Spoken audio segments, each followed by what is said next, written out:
നമ്മുടെ മലയാളം മീഡിയകളും അതുപോലെ നാഷണൽ മീഡിയകളുമൊക്കെ വലിയ പ്രാധാന്യത്തോടു കൂടി റിപ്പോർട്ട് ചെയ്യുന്നില്ലെങ്കിൽ പോലും യഥാർത്ഥത്തിൽ അങ്ങനെ റിപ്പോർട്ട് ചെയ്യേണ്ട ഒരു കാര്യമാണ് എന്ന് തോന്നിയത് കൊണ്ടാണ് ഞാൻ ഈ വീഡിയോ എടുക്കുന്നത്.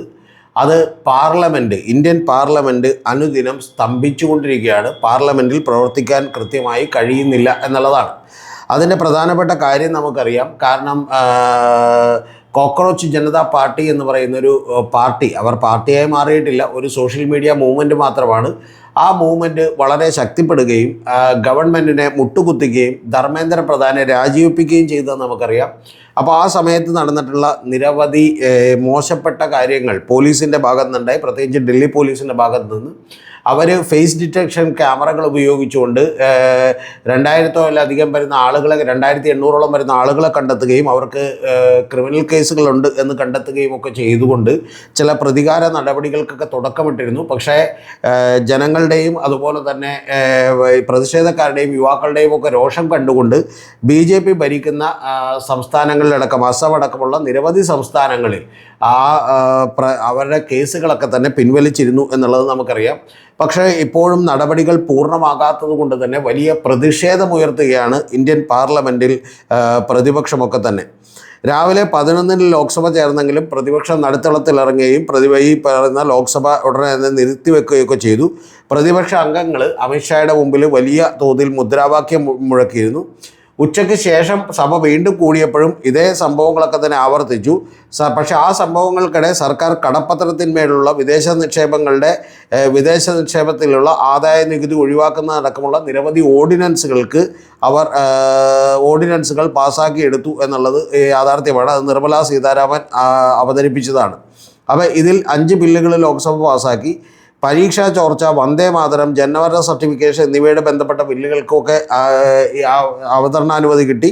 അതെല്ലാം തന്നെ പാസ്സാവുകയും ചെയ്തു. പക്ഷേ പ്രധാനപ്പെട്ടൊരു കാര്യമെന്ന് പറയുന്നത് ഈ പോലീസ് അട്രോസിറ്റീസിനെ കുറിച്ച്, അതിക്രമം തുടങ്ങിയ വിഷയങ്ങളെക്കുറിച്ച് കൃത്യമായി അന്വേഷിക്കണമെന്നും അതിനെക്കുറിച്ച് ആഭ്യന്തര വകുപ്പ് മന്ത്രി ലോക്സഭയിൽ പ്രസ്താവന നടത്തണമെന്നും പറഞ്ഞുകൊണ്ടുള്ള പ്രതിഷേധം വലിയ തോതിൽ ആഞ്ഞടിക്കുകയാണ് പാർലമെൻറ്റിൽ. പക്ഷേ ദൗർഭാഗ്യവശാൽ നമ്മുടെ മാധ്യമങ്ങളൊന്നും തന്നെ അത് കൃത്യമായി റിപ്പോർട്ട് ചെയ്യുന്നില്ല എന്നുള്ളത് കൂടി ഒരു വാസ്തവമായിട്ടുള്ളൊരു കാര്യമാണ്. ഇനി അതിനേക്കാൾ പ്രധാനപ്പെട്ട മറ്റൊരു കാര്യം കൂടിയുള്ളത്, മറ്റൊരു യുദ്ധമുഖം കൂടി തുറന്നേക്കണത് പ്രതിപക്ഷം വളരെ കൃത്യമായി ചോദിക്കുന്നത് അയോധ്യയിലെ സംഭാവന കൊള്ള നമുക്കറിയാം. അത് 1500 കോടി രൂപയിലേക്ക് വരും എന്ന് പറയുന്ന കൊള്ളയാണ്. അവിടെ ഉണ്ടായിരുന്ന ഒരു ഓട്ടോറിക്ഷ ഡ്രൈവർ തന്നെ, അദ്ദേഹം ഓട്ടോറിക്ഷ ഓടിക്കാതെ ഈ അമ്പലത്തിൻ്റെ ജീവനക്കാരനായി നിന്നുകൊണ്ട് തന്നെ 50 കോടി രൂപയിലധികം വരുന്ന വലിയ സമ്പാദ്യമുണ്ടാക്കി എന്നുള്ളത് നമുക്കറിയാം. മറ്റുള്ളവരുമൊക്കെ ഇതുപോലെ കോടികൾ സമ്പാദിച്ചിട്ടുണ്ട് എന്നുള്ളതറിയാം. അപ്പോൾ അതുമായി ബന്ധപ്പെട്ട് എന്തുകൊണ്ടാണ് എൻഫോഴ്സ്മെൻറ്റ് ഡയറക്ടറേറ്റോ അല്ലെങ്കിൽ CBI ഒക്കെ അന്വേഷണം നടത്താത്തത് എന്താണ് എന്നുള്ളത് രാജ്യസഭാ പ്രതിപക്ഷ നേതാവായിട്ടുള്ള മല്ലികാർജുൻ ഖാർഗെ വലിയ ചോദ്യമുന്നയിക്കുകയും ആ ചോദ്യത്തിന് കിരൺ റിജിജു പറഞ്ഞൊരു മറുപടിയാണ് എനിക്ക് വളരെ രസകരമായി തോന്നിയത്. അദ്ദേഹം പറയുന്നത്, കേന്ദ്രമന്ത്രി കിരൺ റിജിജു പറഞ്ഞത്, കോൺഗ്രസും സമാജ്വാദി പാർട്ടിയും ശ്രീരാമനെ അപമാനിക്കുകയും രാമക്ഷേത്ര നിർമ്മാണത്തെ എതിർക്കുകയും ചെയ്തവരാണെന്നാണ് അദ്ദേഹം പറഞ്ഞിട്ടുള്ളത്. അതുകൊണ്ട് അദ്ദേഹം പറയുന്നത് നിങ്ങൾക്ക് ഇതിനെക്കുറിച്ചൊന്നും സംസാരിക്കാൻ അവകാശമില്ലെന്നാണ്. പക്ഷേ രാമനെ ബഹുമാനിക്കുന്ന ആളുകളൊക്കെ തന്നെയാണ് ചമ്പത്തറായും അതുപോലെ തന്നെ BJPയുടെയും സംഘപരിവാറിൻ്റെയും ഒക്കെ ആളുകളുടെ നേതൃത്വത്തിലാണ് അയോധ്യ നടന്നിരുന്നത്. ആ അയോധ്യയിൽ കൊള്ള നടന്നു എന്നുള്ളത് 7 മാസങ്ങൾക്ക് മുമ്പേ ഈ ചമ്പത്രായനെ പോലെയുള്ള ആളുകളെയൊക്കെ അറിയിച്ചിട്ട് പോലും ചമ്പത്രായയുടെ കൂടെ നിൽക്കുന്ന ആളുകൾ അവിടെ നിന്ന് വലിയ കൊള്ള പൂജാരി അടക്കമുള്ള ആളുകൾ നടത്തിയിരുന്നു.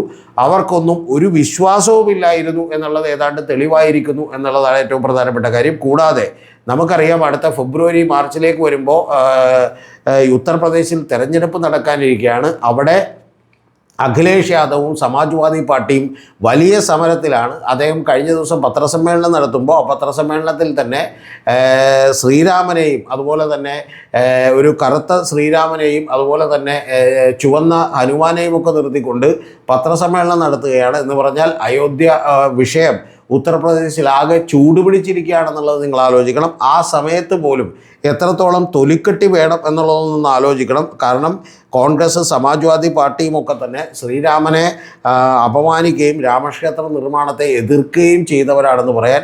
പക്ഷേ ഇതൊന്നും തന്നെ വലിയ വാർത്തകളായി നമ്മുടെ മാധ്യമങ്ങളൊക്കെ തന്നെ റിപ്പോർട്ട് ചെയ്യാതിരിക്കുകയും പകരം പ്രതിപക്ഷത്തിൻ്റെ വീഴ്ചകൾ റിപ്പോർട്ട് ചെയ്യുകയും ചെയ്യുന്ന ഗോദി മീഡിയ നമ്മുടെ ഇന്ത്യയിൽ തകർത്താടുന്നു എന്നുള്ളതാണ് ഏറ്റവും പ്രധാനപ്പെട്ട കാര്യം. എന്തൊരു കഷ്ടമാണ് എന്നുള്ളത് നിങ്ങളൊന്ന് ആലോചിച്ച് നോക്കണം. ഇപ്പോഴും ഇന്ത്യയുടെ പ്രധാനമന്ത്രിയായിട്ടുള്ള നരേന്ദ്രമോദിയും അതുപോലെ അമിത്ഷായും പാർലമെൻറ്റിലെത്തി പാർലമെൻറ്റിനോട് സംവദിക്കാൻ തയ്യാറാകുന്നില്ല.